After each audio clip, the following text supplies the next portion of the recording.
உணர்கிறார்கள். அதனால் அவர்கள் சத்திரியர்கள். நீ பெண்ணாக பிறந்திருக்கலாம், ஆனால் ஆணாக உன்னை உணர்ந்தால் நீ ஆண்தான். சிகண்டியின் முகமோ மகிழ்ச்சியில் விரிந்தது. பீஷ்மர் தொடர்ந்தார். இந்த காலகட்டத்தின் முதன்மையான போராளி நான். எனக்கு இணையான சில போராளிகள் இருக்கலாம், ஆனால் என்னை வெல்லக்கூடியவன் கொல்லக்கூடியவன் எவனுமே இல்லை. நான் அஞ்சக்கூடிய போராளி எவனுமில்லை என்னும் பொழுது நான் கோழையா வீரனா என்ற ஆராய்ச்சி அர்த்தமற்றது. என்னை போய் வீரன் தைரியசாலி என்று சொல்வது உபச்சார பேச்சு மட்டுமே.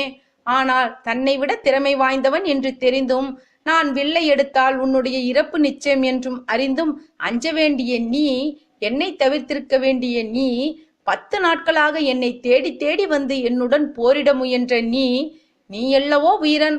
உன்னுடைய தைரியம் அல்லவோ மெச்சப்பட வேண்டியிருக்கிறது.